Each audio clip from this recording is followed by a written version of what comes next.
प्रतिमा recording studio Sheikhpura.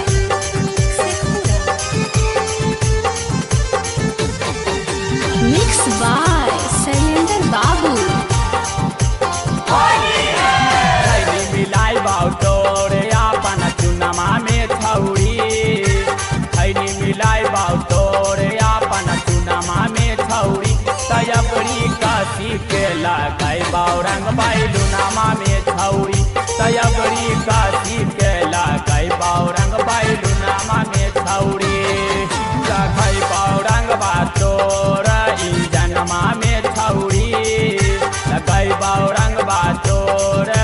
जन्मा में छौरी, तयबरी काशी के लगाई बाऊ रंग बैलुनमा में छौरी, तयबरी काशी के लगाई बाऊ रंग बैलुनमा में छौरी।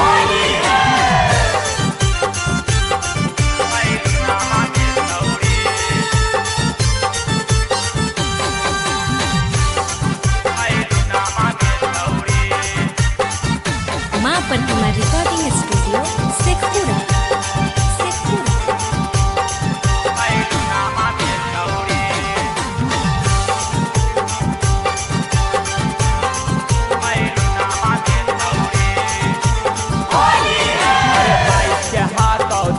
उमर के छौड़ा नहातौ तोरा से कम गे, गोरे गोरे गलिया हाथौ लरम गे, छौड़ा न करतौ तनको शरम गे, छौड़ा न करतौ तनको शरम गे, बाइक के हाथौ तोहर उमर गे, छौड़ा नहातौ तोरा से कम गे, गोरे गोरे गलिया हाथौ लरम गे, छौड़ा न करतौ तनको शरम गे, तनको शरम गे, तोरा बोलाई बाऊ हम शेखा पुरवा में छौरी,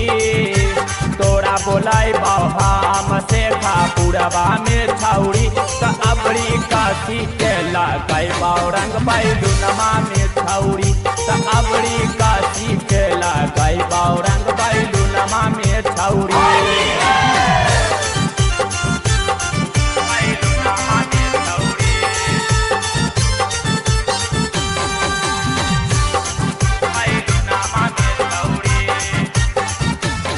माँ प्रतिमा रिकॉर्डिंग स्टूडियो शेखपुरा।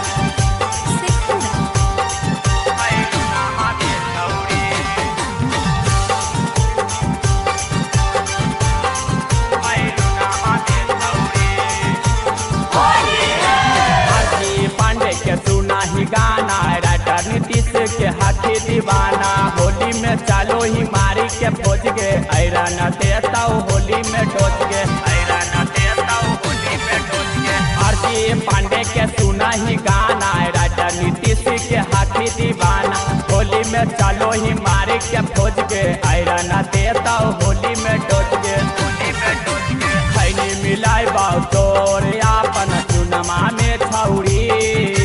खैनी मिलाई बाऊ तोरे अपन चुनमा में छौरी, तयबरी काशी के लगाई बाऊ रंग बैलुनमा में छौरी, तयबरी काशी के लगाई बाऊ रंग बैलुनमा में छौरी।